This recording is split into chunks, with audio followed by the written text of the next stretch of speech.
Enough time has passed. Hello everyone, and this is my very first video essay.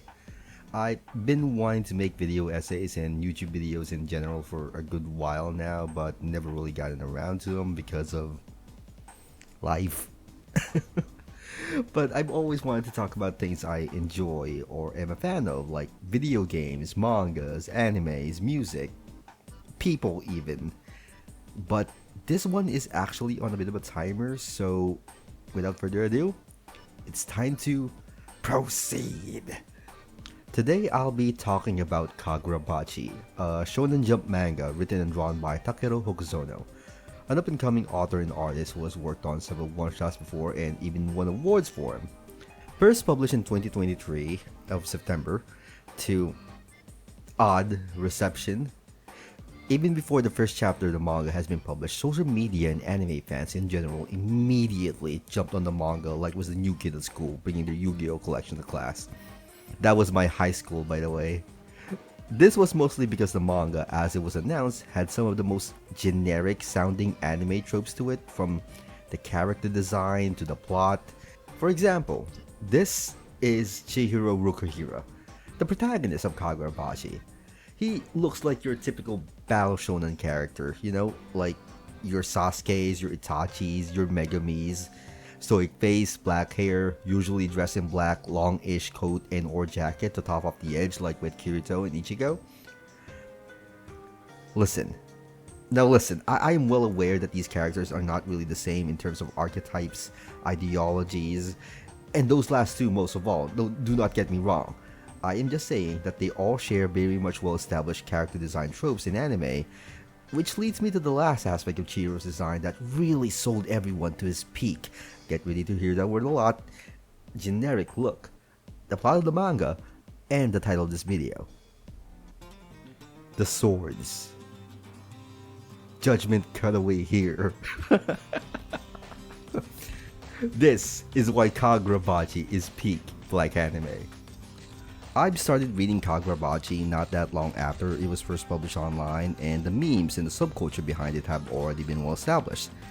They say that it's going to be replacing the big trio of anime and manga as the premier shonen title within the space, that it's going to be so peak that the reviews are already raving the anime before it's even published the first print, that Chihiro could beat anybody, including Goku. Goku, mind you. And from the promotional material to the plot summary to the very first chapter, those are very much obvious jokes. The plot of Kagurabachi is your typical revenge shonen battle manga where the son of the legendary blacksmith Konoshige Rokuhira, rest in super hell, Chihiro Rokuhira, is on a revenge path. His father murdered by 4 unknown tattooed assailants, stealing the 6 legendary enchanted blades that won Japan its war against its invaders.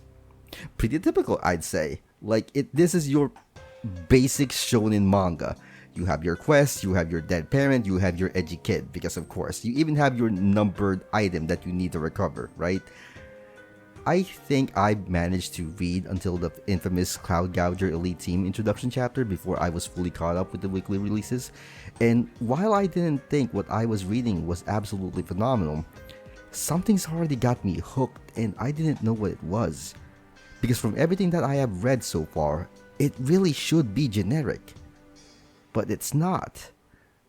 And this is where one of the things about Kagurabachi that truly made it a sparkle in a sea of shonen and isekai slop and, just anything really, is that it plays with your expectations, not with diverting tropes like with your what if isekai, what if weakest thing is actually OP or not actually Yuri bait.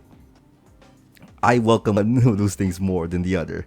No, it uses established and popular shonen tropes well. They are say masterfully. I was on chapter 17 when I realized that what I was reading was special. And I realized another one of its strengths. Momentum.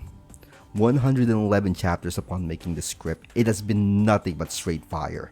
It has encountered a lot of other shonen tropes by then, and it has always subverted my expectations, from how it establishes rivalries, legacy, its own established history to be questioned, the way Chihiro struggles and learns, the bonds he has made and how he's made them. 111 chapters of momentum, action, and development and plot always being pushed forwards, only to have small intermissions of whatever the fuck Sojo was up to before chapter 17. And black anime fans have been here for all of it.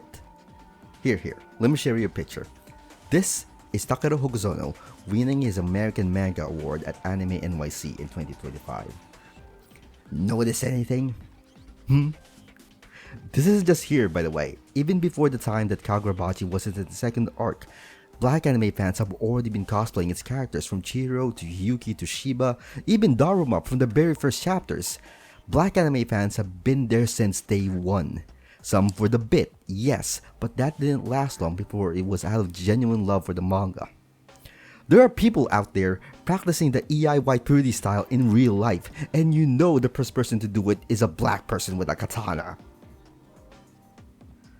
Black anime fans being there for Kagurabachi since the very beginning actually led to one of the more unfair quote-unquote jokes I've seen the black anime community had to go through as the series was just starting off. That black anime fans just want cool fights, that when they see a cool story character in a coat wielding a sword, it's already considered peak. I'm not saying that black anime fans cannot like these things, but it's pretty reductive to say. It's not like a lot of black anime fans tend to like Ichigo, or Dante, or Sasuke, or Virgil.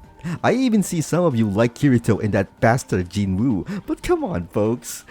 I am not saying that black anime fans cannot like these things, but my point is that black anime fans have always had amazing taste for these things and beyond these tropes, and that whatever stereotype has been said to be an issue with the black anime community not liking non-fight animes, and such statements have been an issue with the general anime fan base overall.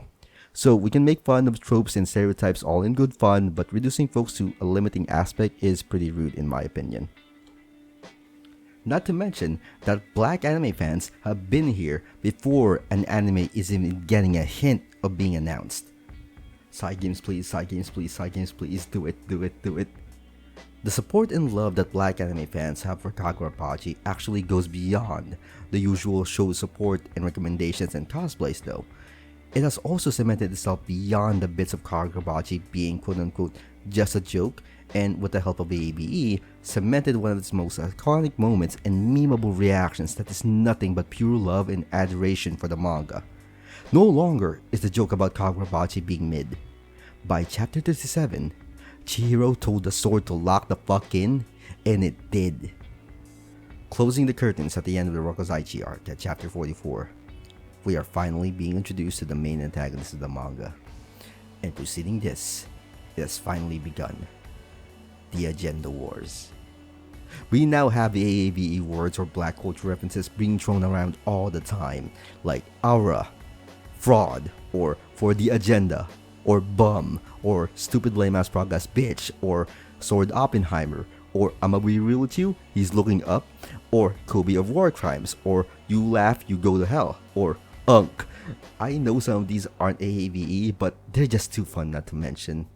Let's not forget that Takeru Hokuzono is a fan of black American media. I kid you not, as I was writing the script, I found out that he loves Django Unchained among all of Tarantino's works.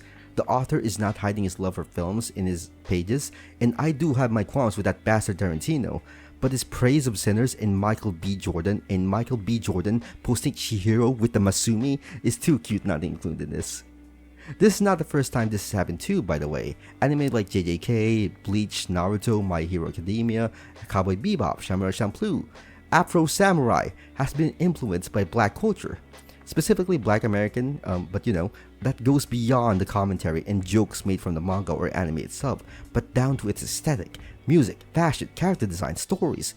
Black anime culture is prevalent among so many of these.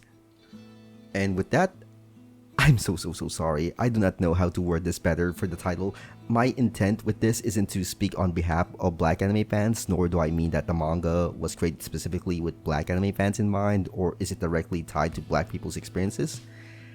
What I want to say is that before Kagurabachi has been fully integrated into the mainstream, before it gets taken so seriously, and before the anime gets announced and everyone starts reading it, because for some reason, not everyone has yet, black anime fans have been here loving the series, helping to keep it growing, with the show's support and admiration. What I wanted to express is that black anime fans have made reading Kagurabachi week for week a very wonderful experience, and dare I say, even without this community's very vocal and passionate support, the manga would not be in the same place it is now in popular culture.